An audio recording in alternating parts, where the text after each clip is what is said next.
దేవుని ఘనమైన పరిశుద్ధ నామంలో నా ప్రియమైన సహోదరి సహోదరులకు క్రీస్తు యేసు నామములో శుభాలు తెలియజేస్తున్నానండి. ప్రభు మిమ్మును మీ కుటుంబాన్ని దీవించి ఆశీర్వదించునుగాక. మరొకసారి ప్రభు నాకు ఇచ్చిన మంచి సమయాన్ని బట్టి దేవుని ఎంతగానో స్తుతిస్తున్నాను. Pastor Moses Prince, voice of Jesus ministries ప్రియులారా, ఇదే మొదటిసారి అయితే please like it and share it, subscribe చేసుకోరని ప్రభుపేట కోరుకుంటున్నాను. మరి మా ఛానల్ని వీక్షిస్తున్న మీ అందరికీ కూడా ఆ ప్రత్యేకమైన వందనాలు తెలియజేస్తున్నాను.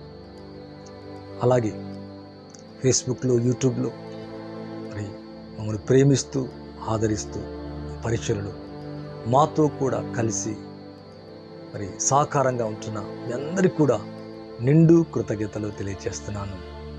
దేవుడు మిమ్మల్ని సమృద్ధిగా దీవించి ఆశీర్వదించునుగాక.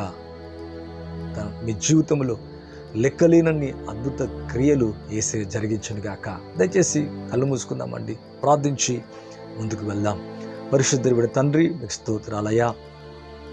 ఎవరైతే నాయన అనారోగ్యం చేత బాధపడుతున్నారు, అన్ఈజీగా ఫీల్ అవుతున్నారు, జ్వరము చేత, ఆయాసము చేత, దగ్గు చేత, రకరకాల సమస్యల చేత బాధపడుతున్నారు, వారందరినీ విడిపించండి. ముఖ్యంగా నాయన ఎవరి మా కొరకు ఈ పరిచర్యలో నిలబడుతున్న ప్రతి కుటుంబాన్ని ఆదరించండి, దీవించండి. మరి మనసుకు, హృదయాలకు నైనా నెమ్మది కలగచేయండి. ఈ వాయిస్ ఆఫ్ జీసస్ మినిస్ట్రీలో అయా కలిసి పనిచేస్తున్న ప్రతి కుటుంబాన్ని, మందిరమును, అయా సంఘ సభ్యులను ప్రభా, అలాగే తండ్రి సహకరిస్తున్న బిడల్ని వారి కొరకు మేము ప్రార్థిస్తుండగా, మా కొరకు వారు ప్రార్థిస్తుండగా ఆ ప్రార్థనలన్నీ వింటున్నందుకు వందనాలు. చిన్న బిడ్డలు అనారోగ్యంతో ఎక్కడైతే బాధపడుతున్నారో నాయనా వారందరినీ బాగు చేయండి. వారి వారి కలతలు, వారి వారి కష్టాలన్నీ తీసివేయండి ప్రభా. నైనా డాక్టర్లు ఇది అసాధ్యమని చెప్పిన ప్రతి అనారోగ్య సమస్యను సంపూర్ణంగా స్వస్థపరచండి. మీ గాయపడిన హస్తాలు వారి మీద చాచండి. బలమైన కార్యాలు మా బిడ్డలందరి కొరకు జరిగించమని, మా ప్రియులందరినీ కూడా ఆశీర్వదించి దీవించి గొప్ప మీ నామానికి మహిమను ఘనతను తెచ్చుకోమని యేసు క్రీస్తు నామములో అడిగి వేడుకుంటున్నాను తండ్రి, ఆమెన్. థ్యాంక్ యూ అండి. Thank you once again. అందరికీ కూడా నా నిండు శుభములు తెలియజేస్తున్నాను. ప్రభు మీ జీవితాన్ని సమృద్ధిగా ఆశీర్వదించునుగాక. ఈ దేనికి కలత చెందాల్సిన అవసరం లేదు, కలవరపడద్దు ప్రియులరా.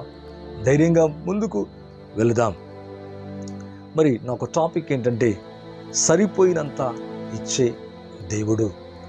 నిజమే ప్రియులరా, మనం ఎవ్రీ మంత్ ఒక ప్లాన్ చేసుకుంటాం. మనకు వచ్చే రాబడిని బట్టి అది 10,000 కావచ్చు, 20,000 కావచ్చు. ఒకవేళ పర్మనెంట్ జాబ్ ఉంటే 50,000, 1 lakh. ఆ విధంగా వారి వారి స్తోమతను బట్టి, వారి వారి పరిస్థితులను బట్టి మరి కలిగే దాంట్లో ఎవ్రీ మంత్ ఒక ప్లాన్ ఉంటుంది పిల్లరా. దాని ప్రకారంగా కుటుంబాన్ని నడిపించుకుంటారు. మరి కొందరి జీవితంలో అయితే సరిపోయిన జీవితం ఉంటుంది, కొందరికి సరిపోక మరి అప్పును, కష్టమును మరి జీవితంలో చూస్తారు. సరిపోక కావలసినంత లేక చాలినంత లేనటువంటి జీవితాన్ని చూసినప్పుడు అక్కడ ఖచ్చితముగా కష్టం ఉంటుంది, అప్పు ఉంటుంది, నష్టం ఉంటుంది, బాధపడతా ఉంటారు. సరిపోయిన జీవితం అంటే ఆ నెల, ఆ సమయము అలా దాటి వెళ్ళిపోతుంది. కానీ సరిపోయిన దానికంటే కొంచెం మిగిలి ఉన్న ఆ జీవితాన్ని ఏమంటామంటే ఆశీర్వదించబడిన జీవితం. దాంట్లో వర్ధిల్లడానికి, అభివృద్ధి పొందడానికి అవకాశం కలుగుతుంది.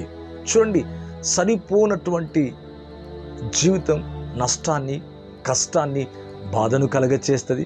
సరిపోతే దాడుతాం, సరిపోకపోతే కష్టాన్ని, నష్టాన్ని చూసినట్టుగా సరిపోయిన దానికంటే మించి ఎక్కువ వచ్చినప్పుడు దిస్ ఇస్ ద బ్లెస్సింగ్. మరి ఇదొక విధంగా చెప్పాలంటే ఎటువంటి దుఃఖకరంగా ఉండకుండా ఆ నెల, ఆ దినములు అభివృద్ధికరంగా, సమృద్ధికరంగా ఉంటాయి ప్రియులారా. అయితే దేవుడు మన జీవితంలో చాలినంత ఇచ్చే దేవుడు, సరిపోయినంత కంటే మించి ఎక్కువగా చేసే గొప్ప దేవుణ్ణి మనం కలిగి ఉన్నాం. మీరు ఎక్కడైనా చూడండి, ప్రభు సరిపోయినంతగా, చాలినంతగా, తన గుప్పిలి విప్పి ప్రతి జీవి కోరికను నెరవేర్చినంతగా మనం చూస్తున్నాం. మనని తృప్తిపరుస్తాడు, మన అక్కర్లు తీరుస్తాడు. మన జీవితాలు మిగిలిపోయి మరి చాలిన దానికంటే ఇంకా మించిపోయి ఉండాలని ఎప్పుడు ప్రభువు కోరుకుంటాడు. అవును ప్రియులరా, మరి తల్లిదండ్రులు అలాగే కోరుకుంటారు. మరి బైబిల్ కనుక మనం గమనించినట్లయితే, దేవునికి వాక్యములు కనుక చూసినట్లయితే, 1 తిమోతి రాసిన పత్రిక 6వ అధ్యాయం 17వ వచనాన్ని మనం గమనిస్తే, అస్థిరమైన ధనమునందు నమ్మిక ఉంచక సుఖముగా అనుభవించుటకు సమస్తమును మనకు ధారాళముగా దయచేయు దేవుని అందే నమ్మిక ఉంచునని ఆజ్ఞాపించుము. మరి కొన్ని సందర్భాలలో ఆ మంత్ కానీ, ఆ నెల, లేదా మరి మన జీవితంలో జీవిస్తున్నప్పుడు మరి కొంతమంది చిన్న జాబ్ ఉండొచ్చు, కొంతమందికి పర్మనెంట్ జాబ్ ఉండొచ్చు, కొందరికి టెంపరవరీ ఉండొచ్చు, లేదా ఆ రోజు కూలి తెచ్చుకుని జీవితాన్ని గడిపి ఉండొచ్చు. కానీ దేవుణ్ణి మనం కలిగి ఉన్నప్పుడు, మన జీవితంలో ఆయన యందు విశ్వాసం ఉంచినప్పుడు, ధనమునందు నమ్మిక ఉంచక దేవునందు, ప్రభు యొక్క శక్తినందు, ఆయన బలమునందు, ఆయన మహిమా కార్యములందు ఎప్పుడైతే నమ్మికుంచుతామో మన జీవితములో చాలినంత ఇచ్చే దేవుడు సరిపోనంతగా మనల్ని అద్భుత రీతిగా పోషిస్తూ నడిపిస్తాడు. ఇక్కడ అందుకే అంటాడు, సుఖముగా అనుభవించుటకు సమస్తమును మనకు ధారాళముగా దయచేయు దేవుని యందు నమ్మిక ఉంచునని ఆజ్ఞాపించము. అవును, సమస్తాన్ని మనం నెమ్మదిగా ఉండటానికి, సుఖముగా ఉండడానికి దయచేయు దేవుని యందు నమ్మిక ఉంచాలంట. నిజమే, ఇలా చూస్తున్న మీ జీవితంలో ఒకవేళ సరిపోనటువంటి జీవితం నష్టాన్ని కలగచేస్తుంది, అప్పులోకి తీసుకెళ్తుంది ప్రియులరా, నెమ్మది లేకుండా చేస్తుంది, సంతృప్తి ఆనందం ఆ కుటుంబంలో కనపడకుండా చేస్తుంది. ఒకవేళ సరిపోయినంతగానే ఉంటే ఆ దినం లేదా ఆ నెల అలా జరిగిపోతుంది అంతే. కానీ సరిపోయిన దానికంటే మించి మన జీవితంలో కొద్దో మరి గొప్ప మిగిలినప్పుడు అది ఎలాగంటే అభివృద్ధికరమైన జీవితంగా, ఆశీర్వాదకరమైన జీవితంగా మనం చూడగలం ప్రియులరా. ఇలా చూస్తున్నా మీ జీవితంలో సరిపోయినంత కాదు, సరిపోయిన దానికంటే మించి దేవుడు నీ జీవితంలో దేన్నైనా చేయగలడు. అవును, అటువంటి శక్తిమంతుడి ప్రియులరా. మరి కీర్తన గ్రంథం 78వ అధ్యాయం 15వ వచనం చూస్తే, అరణ్యములు ఆయన బండను చీల్చి సముద్రమంత సమృద్ధిగా వారికి అనుగ్రహించను. అంటే ఇక్కడ ఇశ్రాయేలు ప్రజలు మరి దేవునికి వాక్యములు గనక, నిర్గమ కాండములు గనక మనం చూసినట్లయితే మరి దాహానికి ఉన్నారు. వారికి దాహమైనప్పుడు అవును ఒక చోట నీళ్లుని అని దేవునికి వాక్యం అంటుంది, మరొక చోట నీళ్ళే లేవు అని బైబిల్లో మనం చూస్తున్నాం. ఆ నీళ్లు ఎటువంటి నీళ్ళంటే చేదైన నీరు అని బైబిల్లో మనం చాలా తేటగా చూస్తాం. మరి చేదైన నీరుని బట్టి వారు ఆ నీరు త్రాగలేకపోయారు. మరి ఆ చోట దేవునికి వాక్యములు గనక గమనించినట్లయితే దేవుడు అద్భుతాన్ని చేశాడు. ఇది ఎక్కడ ఉంటుందంటే నిర్గమ కాండం 15వ అధ్యాయము ప్రియులరా. మరి కొన్ని వచన భాగాలు కనుక చూస్తే 23 నుంచి మరి 27 వరకు చూస్తే ఇక్కడ నీళ్లు ఉన్నవి, కానీ ఆ నీళ్లు ఎటువంటివి అంటే చేదైన నీరంట. మీరు ఇదే 17వ అధ్యాయానికి కనుక వస్తే అక్కడ మరి ఒక చోట నీళ్ళే లేవంట. ఇక్కడ నీళ్లున్నాయి కానీ చేదైన నీళ్లు. ప్రభు దగ్గర మొరపెడుతున్నప్పుడు ప్రభు ఆ నీటిలో ఒక కొమ్మని వేయమంటాడు పిల్లరా.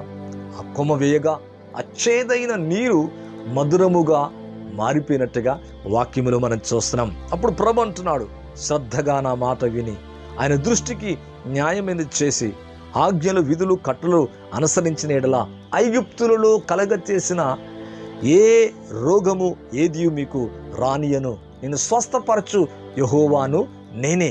కొన్ని సందర్భాలలో ఇటువంటి చేదైన అనుభవం గుండా వెళుతాము ప్రియులరా. ఆయన మహిమను, ఆయన గొప్ప కార్యములను చూచుట కొరకే. ఇక్కడ చూస్తే నీళ్లున్నవి, మరి 17వ అధ్యాయం చూస్తే నీళ్ళే లేవు. ఇక్కడ నీళ్లున్నవి కానీ చేదైన నీరంట. మరి ఆ చేదైన నీటిలో ఒక కొమ్మను వేయగా ఆ నీరు మధురములాయను, చేదంతా తొలగిపోయిందంట. అప్పుడు ప్రభు అంటున్నాడు, నా మాట శ్రద్ధగా విని ఆయన దృష్టికి న్యాయమైనది చేస్తే, యెహోవా వాక్కును వినకపోవటం వల్ల ఐగుప్తు ప్రజలందరికీ కూడా బాధ, సమస్య కలిగినట్లుగా చూస్తున్నాం. ఐగుప్తులకు కలగ చేసిన రోగములలో ఏదియూ రానివ్వను. What a wonderful promise. మరలా అంటున్నా, ఈ లైవ్ చూస్తున్న మీ జీవితంలో ప్రభు ఎలాగిస్తాడంటే, మన జీవితంలో ఆత్మీయకమైనదే కానీ, వరములే కానీ, అభిషేకమే కానీ, మరి మనకు కావలసిన ఆహారమే కానీ, నీరే కానీ, వస్త్రములే కానీ, ఈ భూమి మీద ఏదైతే కావాలో కావలసిన దానికంటే మించి ఇచ్చే దేవుడు ఆయన. మరి ఇక్కడ చూస్తే ఈ చేదైన నీళ్ళలోకి ఒక కుర్మ వేయగా ఆ నీరు మధురములాయనంట, చేదు వీడిపోయిందంట. మరి లైవ్ చూస్తున్న మీ జీవితంలో చేదైన ప్రతి అనుభవం మధురంగా మార్చబడునుగాక. మరి అంటున్నాడు, శ్రద్ధగా నా మాట విని ఆయన దృష్టికి న్యాయమైంది చేస్తే ఐగుప్తులకు కలగ చేసిన రోగములలో ఏది రానివనని దేవుని యొక్క వాక్యం అంటుంది. చూడండి పిల్లరా, ఇదే 17వ అధ్యాయం కనుక మనం గమనించినట్లయితే మరలా ఇక్కడ నీళ్లున్నాయి, ఇక్కడ నీళ్లు లేవు. మరి నీళ్లున్న చోట చేదైన నీరంట, అసలు ఇక్కడ నీరే లేదంట. ఎటువంటి హోప్ లేదు, ఎటువంటి మరి నిరీక్షణ లేనటువంటి పరిస్థితి ఇక్కడ మనకు కనబడుతుంది పిల్లరా. అప్పుడు మోషేతో అందరూ వాదిస్తున్నారు, మమ్మల్ని ఎందుకు ఇక్కడ తీసుకొచ్చారు, ఈ ప్రాంతానికి ఎందుకు తీసుకొచ్చారు, ఇదేంటి బాధ, అక్కడే ఉంటే బాగుండేది కదా, నీళ్ళ దప్పిక చేత మేము, మా పిల్లలు, పశువులు అందరము చావాలని ఈ విధంగా సనుగుతున్నట్టుగా బైబిల్లో చూస్తున్నాం. మోషే దగ్గర మరి ప్రజలందరూ మొరపెడుతున్నారు, కొంతసేపటికి రాళ్ళతో కొడతారన్న భయముతో మోషే ఇక్కడ కూడా ప్రార్థించినట్లుగా వాక్యములో చూస్తున్నాం. అప్పుడు ప్రభు అంటున్నాడు, నీవు నదిని కొట్టిన నీ కర్రను చేత పట్టుకొని హేరోబు కొండ బండ మీద నీకు ఎదురుగా నేను నిలిచెదను. ఆ బండను కొట్టగా ప్రజలు త్రాగుటకు నీళ్లు రాచేతును. వెంటనే మోషే వెళ్ళి బండను కొట్టగా బండలో నుంచి ఎలాగొచ్చిందంటే, నీరు ఎలాగొచ్చిందంటే సమృద్ధిగా కాలువలై పారిందంట. ఇదే 78 chapter 15th verse, 78 chapter 20th వర్స్లో మనం చూస్తున్నాం. అరణ్యమునైన బండను చీల్చి సముద్రమంతా సమృద్ధిగా వారికి త్రాగనిచ్చెను. బండులో నుంచి నీటి కాలువలు రప్పించెను, నదుల వలె నీళ్లు ప్రవహింపచేసెను. ఎంత అద్భుతమైన కార్యం. అక్కడ నీరే ఉన్నది కానీ చేదైన నీరంట, ఇక్కడ నీరే లేదు అని దేవుని యొక్క వాక్యం అంటుంది. అయితే బండను కొట్టగా ఎలాగొచ్చిందంటే కొంచెం కాదంట, చాలినంత కాదంట. దేవుని యొక్క వాక్యం అంటుంది సమృద్ధిగా వారికి త్రాగనిచ్చెను. నీరు నీటి కాలువలై ప్రవహించిందంట, నదుల వలె ప్రవహించింది. ఆయన బండను కొట్టగా నీరు ఉబికెను, నీళ్లు కాలువలై పారెను. అంటే నా ఉద్దేశములు, నేను చెప్పే సందేశం ఏంటంటే, ప్రభు ఇచ్చినప్పుడు ఎలాగిస్తాడంటే సరిపోయినంత కాదు పిల్లరా, దానికి మించి ప్రజల్ని ఇక్కడ తృప్తిపరుస్తున్నాడు. ఇజ్రాయేళ్ల ఆశను మరి కోరికను నెరవేరుస్తున్నాడు. తన గుప్పిలి తన బండలో నుంచి, బండ ఆయనే, మరి దాన్ని చీల్చినట్టుగా ఆ బండలో నుంచి నీళ్ళు వచ్చినట్టుగా వారందరూ త్రాగి దాహము తీరినట్లుగా బ్రతికినట్లుగా బైబిల్లో మనం చూస్తున్నాం. ఒకవేళ నీ జీవితంలో చాలని జీవితమేమో, సరిపోట్లేదేమో అనొచ్చయ్యా, నా భర్తకు ఉద్యోగమే లేదు, ఇక్కడ చూస్తే మరి నీళ్ళే లేవు, అక్కడ నీళ్లున్నాయి కానీ చేదైన నీళ్ళంట. ఒకవేళ నీ పరిస్థితుల్లో చేదైన అనుభవం గుండా వెళ్తున్నవా, దాన్ని మధురంగా మార్చగలడాయన. ఐగుప్తులో కలగ చేసిన రోగములలో ఏది మీకు రానివ్వను. ఇక్కడ నీళ్లు లేకపోతే, మరి నీళ్లు లేకపోయినా కూడా నీళ్లను రప్పించగలడు. నువ్వు అనొచ్చయ్యా, నాకు ఉద్యోగమే లేదు, ఎలా బ్రతుకుతా, ఉన్నది కొంచెం ఉంటే అది కూడా పోయిందయ్యా, అది కూడా లేదయ్యా, మరి ఏదో సామాన్యమైన ఒక ఉద్యోగం, అది పర్మనెంట్ కాందే, మరి కొంచెమే, ఈ కొంచెమైనా అది కూడా హోప్ లేకుండా అయిపోయింది. అప్పుడప్పుడు మనం మాట్లాడతాం పిల్లరా. మరి నీ జీవితం ఒకవేళ అటువంటి స్థితి గుండా వెళుతున్నట్లయితే సరిపోయినంతగా ఇచ్చే దేవుడు, చాలినంతగా ఇచ్చే దేవుడు, తన గుప్పిలి నీ కొరకు విప్పే దేవుడైన సముద్రమంతగా వారికి త్రాగనిచ్చెను. నీరు కాలువలై పారిందంట, నదుల వలె ప్రవహించినట్లుగా. అంటే సంతుష్టిగా, సమృద్ధిగా దేవునికి వాక్యం అంటుంది వారికి ఇచ్చనని బైబిల్లో చూస్తున్నాం. అవును, చాలినంత ఇచ్చే దేవుడు, సరిపోయినంత ఇచ్చే దేవుడు. పర్ మంత్ ఒకవేళ సరిపోనంతగా నీ జీవితంలో లేకపోతే తప్పక అక్కడ కష్టం ఉంటుంది పిల్లరా, అక్కడ ఇబ్బంది ఉంటుంది, అక్కడ బాధ ఉంటుంది, అక్కడ అప్పు ఉంటుంది పిల్లరా. మరి అనేకమైన పరిస్థితుల్లో లాసప్ అనేది కనబడుతుంది. ఒకవేళ చనిపోయిందంతగా మామూలు సామాన్యంగా ఉంటే అది ఆ నెలను నడుపుతుంది అంతే. కానీ దానికంటే మించిపోయి ఎప్పుడైతే మనకు కలుగుతుందో అదే ఆశీర్వాదం, అదే సమృద్ధిలోకి నడిపించబడతాం. అవును, వర్ధిల్లుతాం, అభివృద్ధి పొందుతాం పిల్లరా. మరి దేవుడు ఎక్కడ అద్భుతము చేసినా చాలినంత కాదు పిల్లరా, మిగిలిపోయేంతగా, సమృద్ధిగా, వర్ధిల్లి అంతగా, ఇంకా వారి జీవితంలో వారు ప్రవహించి అంతగా చేసినట్లుగా మరి దేవుని యొక్క వాక్యములు చూస్తున్నాం. అందుకే ఒక వ్యక్తి, ఒక చిన్న బిడ్డ యవల రొట్టెలు, 5 రొట్టెలు, కొన్ని చేపలు తీసుకొచ్చినప్పుడు దేవుడు వాటిని ఆశీర్వదించాడు, దీవించి మరి వారు తినగా తృప్తి నొందగా, చాలినంత కాదు, సరిపోయినంత కాదు, వారు తినగా తృప్తి నొందగా ఇంకా 12 గంపలు మిగిలిపోయినట్ట. మరి ఇలా చూస్తున్నా, మీ జీవితంలో సరిపోయిన దానికంటే మించి ప్రభు మీ జీవితంలో గొప్ప కార్యము చేయబోతున్నాడు పిల్లరా. అందుకే ఇక్కడ అంటున్నాడు, మీలో ఎవరికైనా జ్ఞానము కొదువుగా ఉన్న ఎడల అతడు నన్ను అడగవలెను, అప్పుడు అతనికి అనుగ్రహింపబడును. ఆయన ఎవరిని గద్దింపక అందరికీ ధారాళముగా దయచే దేవుడు. ఇక్కడ జ్ఞానం, అవును, జ్ఞానము క్రీస్తే. యేసుని, దేవునికి ఆత్మను మనము అడిగినప్పుడు దేవుని యొక్క వాక్యం అంటుంది, ఆయన ఎవరిని గద్దించడంట. ఎలాగిస్తాడంటే, అడుగుతే ఎలాగిస్తాడంటే అందరికీ, అడుగువారందరికీ. దేవుని యొక్క వాక్యం అంటుంది, అడగవలను అప్పుడు అతనికి అనుగ్రహింపబడును. ఆయన ఎవరిని గద్దించక అందరికీ ధారాళముగా దయచేయ దేవుడు. మరలా అంటున్నా, ఈ లైవ్ చూస్తున్న మీ జీవితంలో దేవుడు చాలని జీవితం ఇచ్చే దేవుడు కాదండి. నీ కొరకైనా కల్వరి శిలువలో ప్రాణం పెట్టాడు, నీ కొరకు బాధింపబడ్డాడు, ఆయన శ్రమ పెట్టబడ్డాడు. అందుకే బైబిల్ అంటుంది, తన సొంత ప్రియ కుమారుని ఇచ్చుటకు వెనుతీయని దేవుడు ఆయనతో పాటు ఎందుకు సమస్తం అనుగ్రహించడు? అవును, సరిపోయిన దేవుడైనా, చాలినంత దేవుడైనా ఆయన కృప నీకు చాలు పిల్లరా. మరి నీ జీవితంలో అడుగు వాటికంటే, ఊహించు వాటికంటే ఎక్కువగా ఇవ్వగల దేవుడైనా. అందుకే వాక్యం అంటుంది, సమస్త జనముల కంటే ఎక్కువగా నిన్ను ఆశీర్వదిస్తాడంట. మరి ఇక్కడ చూస్తే మరి మత్తయి సువార్త 25వ అధ్యాయము 1 నుంచి 13 వచనాలు మనకు కనుక మనం గమనించినట్లయితే ఇక్కడ బుద్ధిగల కన్యకలు, బుద్ధి లేని కన్యకలు మనం చూస్తాం పిల్లరా. మరి పెళ్లి కుమారుడిని ఎదుర్కొంటున్నట్టుగా దేవుని యొక్క వాక్యంలో చూస్తున్నాం. మరి బుద్ధిగల కన్యకలు, బుద్ధి లేని కన్యకల దగ్గర వాట్ ఈస్ ద డిఫరెంట్? ఏంటి డిఫరెంట్ అంటే, దేవుని యొక్క వాక్యం అంటుంది, వీరందరూ కూడా పెళ్లి కుమారుని ఎదుర్కొనేవారే, వీరందరూ కూడా కన్యకలని దేవుని యొక్క వాక్యములో వ్రాయబడ్డది పిల్లరా. ఇక్కడ చూస్తే దేవుని యొక్క వాక్యం అంటుంది, వారందరూ వారి దివిటీలను పట్టుకొని పెండ్లి కుమారుని ఎదుర్కొంటున్నారు. మరి అర్ధరాత్రి వేళ పెండ్లి కుమారుని యొక్క శబ్దం వినబడ్డదంట. అందరూ లేచి చక్కపరుచుకుంటున్నారు.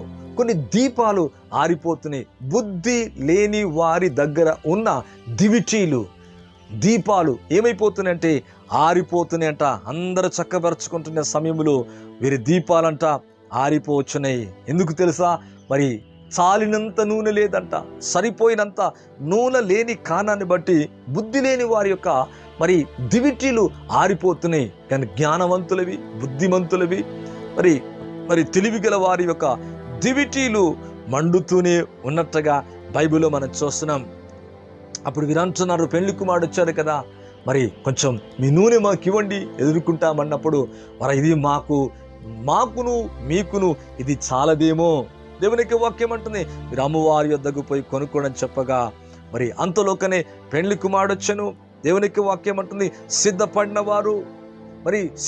వారు పెళ్లి కుమారుడితో పాటు కూడా వెళ్ళిపోయినట్టుగా తిరిగి వచ్చినప్పుడు తలుపు తీయని, అయ్యా మాకు తలుపు తీయమన్నప్పుడు మిమ్మల్ని ఎరగరని వారితో చెప్పినట్లుగా చూస్తున్నాం. ఇక్కడ బుద్ధి లేని వారు మరి వారి యొక్క దివిటీలు, చాలినంత నూనె లేని కారణాన్ని బట్టి వారి దీపాలు, దివిటీలు ఆరిపోచున్నాయి. మరి చివరి దినాల్లో మన జీవితంలో చాలినంత నూనె ఉండాలా. నీ తల మీద అభిషేకపు నూనె, ప్రార్థనా జీవితం ఉండాలా, ధ్యాన జీవితం ఉండాలా, జ్ఞానము కలిగి ఉండాలా, జ్ఞానము గలవాని, బుద్ధి గలవాని స్వభావం ఏంటంటే చాలినంత జీవితము, సరిపోయినంతగా, ఇంకా ఎక్స్ట్రాగా వారితో కూడా కొంత నూనె తీసుకొని వెళ్ళినట్టుగా బైబిల్ చూస్తాం. మన జ్ఞానవంతులు దేవుని ఘనపరుస్తారు, దేవుని ఇస్తారు పిల్లరా. అందుకే వారి జీవితం ఎలాగుంటుందంటే నో లాస్, నష్టం ఉండదు, కష్టం ఉండదు, మిగులుబాటే ఉంటుంది. ఇక్కడ బుద్ధి లేని వారు, మరి వారితో పాటు బుద్ధి గల వారు కూడా కలిసే ఉన్నారు. అందరూ కన్యకలంట, మరి 10 మంది కన్యకలని దేవుని యొక్క వాక్యం అంటుంది. పెళ్లి కుమారుని ఎదుర్కొనే సమయంలో మరి పెళ్లి కుమారుడు అర్ధరాత్రి వేళ వచ్చినప్పుడు వీరి దివిటీలు ఆరిపోతున్నాయి. ఇచ్చివారి దినాల్లో మరి చాలినంత నూనె నీకు లేకపోతే, చాలినంత ప్రార్థన లేకపోతే, మరి సరిపోయినంత అభిషేకపు నూనె ప్రార్థన జీవితము కనుక లేకపోతే దివిటీలు ఆరిపోతాయి. చూడండి ఎంత నష్టం కలిగిందో. మీరు వెళ్ళి కొనుక్కొని వచ్చే లోపట పెళ్లి కుమారుడు వెళ్ళిపోయాడు. అవును, పెళ్లి కుమారుడు దగ్గరికి వచ్చి మరి తలుపుది అంటే మీరెవరు నాకు తెలియదు అంటున్నట్టుగా దేవుని యొక్క వాక్యములో చూస్తున్నాం. అప్పుడు అంటున్నాడు, నెరగరని మీతో నిశ్చయంగా చెబుతున్నాను, ఆ దినమైనా ఆ గడి అయినా మీకు తెలియదు గనక మెలకువగా ఉండండి.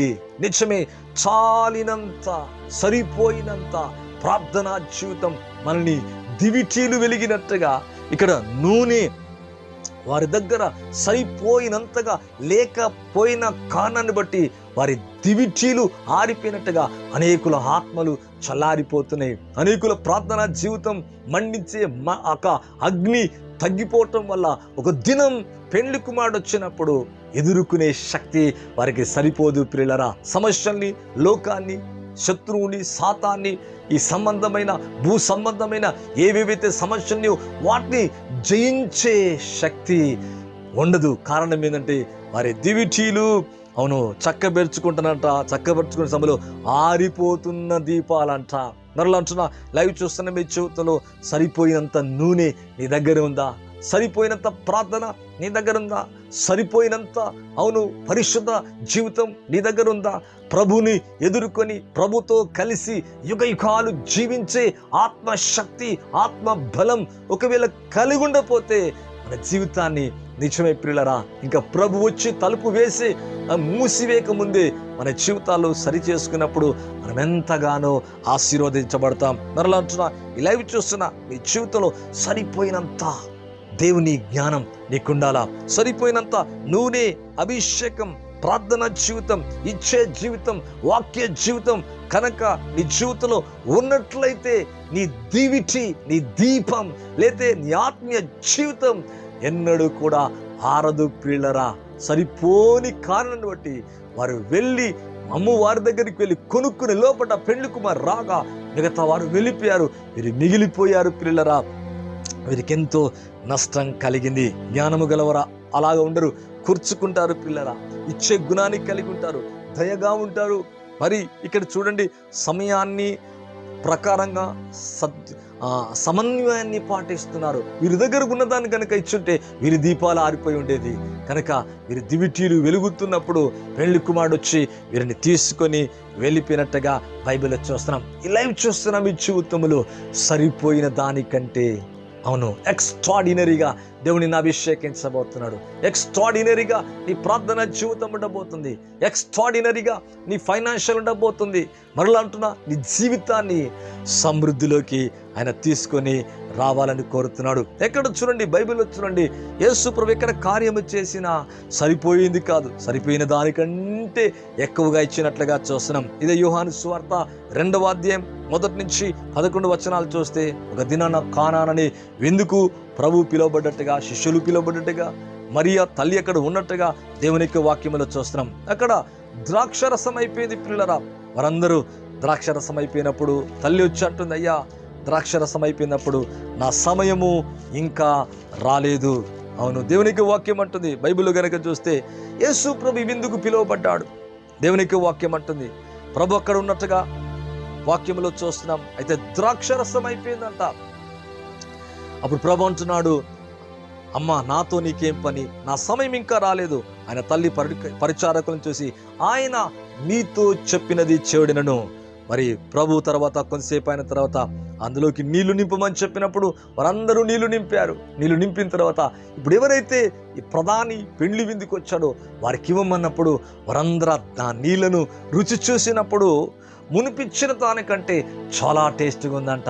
మునిపి ఏంటయ్యా, ఎవరైనా మంచిది పోసి తర్వాత జబ్బు రసం పోస్తారు, నీవేంటి మరి ముందు జబ్బు రసం పోసి చాలా రుచికరమైనది తర్వాత ఇస్తున్నావని చెప్పినట్టుగా బైబిల్లో చూస్తున్నాం. ఇక్కడ చూడండి, 6 రాతి బాణాలు అంచున మట్టుకు నింపారంట. మరి నింపినప్పుడు అవన్నీ కూడా ద్రాక్షారసం అయిపోయింది. సరిపోయిన దానికంటే మించి ప్రభు కార్యాన్ని చేస్తున్నాడు. అవును ప్రియులారా, ఆయనని పిలిచినప్పుడు మన జీవితంలోకి, మన కుటుంబంలోకి, మన విందులోకి, మన బ్రతుకులోకి, మన లైఫ్లోకి, అవును దేవుణ్ణి ఎప్పుడైతే మనం పిలుచుకుంటామో, అవును యేసు ప్రభు పిలువబడ్డాడంట. యేసు ప్రభు అక్కడ ఉన్నాడంట. అక్కడ కొదువను చూచి దాన్ని తీర్చినట్లుగా దేవుని యొక్క వాక్యములు చూస్తున్నాం. సరిపోయినంత కంటే మించి చేశాడు. అంతే, చాలినంతే చేయలేదు. 6 రాతి బాణలలో మరి ద్రాక్షరసం అయిపోయిందంట. మరి పెళ్లి విందు అక్కడ ఎవరైతే ఉన్నారో వారికి ఇచ్చినప్పుడు ఆయన అంటున్నాడు, అయ్యా చాలా బాగుంది, చాలా రుచిగా ఉంది. నీళ్లు రుచి చూసినప్పుడు ఆ విందు ప్రధాని ఏమంటున్నా, పెండి కుమారుని పిలిచి ప్రతివాడు మొదట మంచి ద్రాక్షరసం పోసి జనులు మత్తుగా ఉన్నప్పుడు జబ్బు రసం పోయిను, నీవైతే ఇది వరకు మంచి ద్రాక్షరసం ఉంచుకొని ఉన్నావని అతనితో చెప్పాను. నిజమే పిల్లరా, ప్రభు ఎక్కడ ఉంటాడు, ప్రభు ఎక్కడ పిలువబడతాడు, యేసు ప్రభు ఎక్కడ అడుగు పెడతాడు, యేసు ప్రభుకి ఎప్పుడైతే లోబడతామో ఆయన మాటకు గొప్ప కార్యాలైతే. మరి ప్రభు అంటున్నాడు, ఆయన మీతో చెప్పినది చేయండి. మరి ఎప్పుడైతే విధేయులయ్యారో మార్పు చూస్తున్నారు, విధేయులయ్యారో కార్యము చూస్తున్నారు, అద్భుతాన్ని చూసినట్లుగా దేవుని యొక్క వాక్యములో చూస్తున్నాం. నిజమే పిల్లరా, ప్రభు యొక్క మాటలకు శ్రద్ధగా విని లోపడాలా, మరి విధేయత చూపించాలా. ఎప్పుడైతే మనం అలా చేస్తామో, విధేయత చూపుతున్నామో, ఇక్కడ చూస్తే వీరందరూ కూడా ఆయన మీతో చెప్పినది చేయడం చెప్పినప్పుడు వారు చెప్పినట్టుగా చేయగా ఆ నీళ్లు ద్రాక్షరసం అయిపోయింది. అవును, మన జీవితాన్ని మార్చగలడు, మన బ్రతుకును మార్చగలడు, మన పరిస్థితులు మార్చగలడు, మన ఆర్థిక పరిస్థితులను మార్చగలడు. ఆయన ఉన్న చోట అద్భుత కార్యములు జరుగుతాయి పిల్లరా. గ్రేట్ చేంజింగ్ అనేది కనబడుతుంది. మరలా అంటున్నా, ఇంతవరకు నీ జీవితంలో ఏ మార్పు కనబడతలేదా? దేవునికి వాక్యం అంటుంది, యేసుని పిలవగా నువ్వున్న చోటనే, నువ్వున్న పరిస్థితుల్లోనే, నువ్వున్న కష్టంలోనే, నువ్వున్న ఇబ్బందిలోనే, నీకున్న కొదవలోనే, ఇబ్బందిలోనే నువ్వు పిలిచినప్పుడు వచ్చే దేవుడైనా, అక్కడే అద్భుతము చేసే దేవుడైనా ఎప్పుడైతే మనము లోబడతామో, విధేయులమవుతామో, అవును పిల్లరా, మార్పును చూస్తాం, అద్భుతము చూస్తాం, ఊహించని కార్యము చూస్తాం. సరిపోయినంతే కాదు, సరిపోయిన దానికంటే మించి గొప్ప కార్యము చూస్తాం. ఈ లైవ్ చూస్తున్నా మీ జీవితంలో సరిపోయిన జీవితము కాదు, ఇంకంతకంటే మించిన జీవితాన్ని నీకు ఇవ్వాలని కోరుకుంటున్నాడు. అయితే ఆ ప్రభువు, మరి ఆ ప్రభువుని మనం ఆహ్వానించామా, పిలిచాం మన జీవితంలోకి? అలాగైతే అన్ని అద్భుతాలే. మరి బుద్ధిగల కన్యకలైతే మరి చాలా తెలివిగా, జ్ఞానంగా ఉన్నారు. మరి బుద్ధి లేని వారు మరి దివిటీలు ఆరిపోతున్నాయి. సరిపోయినంత మరి నూనె లేని కానాన్ని బట్టి ఆరిపోతున్నట్టుగా చూస్తున్నాం. ప్రభుకి నువ్వు ఇస్తున్నావా? ప్రభుని ప్రేమిస్తున్నావా? యేసయ్యను ఘనపరుస్తున్నావా? యేసయ్యను మహిమపరుస్తున్నావా? జ్ఞానులు అలాగా చేస్తారు పిల్లరా. బుద్ధి లేని వారు మరి దివిటీలు చక్కపరుచుకునే లోపట్నే పెళ్లి కుమారుడు వచ్చినంట. అందరూ మరి సిద్ధపడుతున్నట్టుగా ఉంది, కానీ 5 అయితే తెలివితో సిద్ధపడ్డారు. పెళ్లి కుమారునితో పాటు కూడా వెళ్ళిపోయినట్టుగా బైబిల్ చూస్తున్నాం. ఇలా చూస్తున్నాం. ఈ జీవితంలో చాలినంత ఇచ్చే దేవుడైనా, సమృద్ధిగా ఇచ్చే దేవుడైనా, మిగిలిపోయేంతగా నేను ఆశీర్వదించే దేవుడైనా, నీ కష్టాన్ని, నీ అప్పును, నీ ఆర్థిక పరిస్థితులను, నీ అనారోగ్య సమస్యలను తీసివేసి దీవించాలని కోరుకుంటున్నాడు. నీ కొరకు ప్రార్థించబోతున్నా. పరిశుద్ధుని తండ్రి, నీకు వందనాలు, స్తోత్రాలయ్యా. ఎవరైతే లైవ్ చూస్తున్నారో ప్రభా, వారి జీవితంలో సరిపోయిన దానికంటే మించి గొప్ప కార్యము చేసే గొప్ప దేవానికి వందనాలు, స్తోత్రాలు చెల్లిస్తూ యేసుక్రీస్తు నామములో అడిగి వేడుకుంటున్నాను తండ్రి, ఆమేన్. థ్యాంక్ యూ అండి. Thank you for watching. ఇదే మొదటిసారి అయితే ప్లీజ్ సబ్స్క్రైబ్ చేయండి, వాచ్ చేయండి, లైక్ చేయండి, ఇతరులకు షేర్ చేయండి. ఈ పరిచర్యలో కలిగిన భాగాన్ని మాతో కూడా కలిసి పంచుకోవచ్చు. ప్రభు మిమ్మును, మీ కుటుంబాన్ని సమృద్ధిగా సరిపోయిన దానికంటే మించి మిగిలేంతగా మీ జీవితాన్ని దీవించి ఆత్మీయంగా, ఆర్థికంగా అన్ని విషయాలు కూడా ఆశీర్వదించునుగాక. Amen. May God bless you all.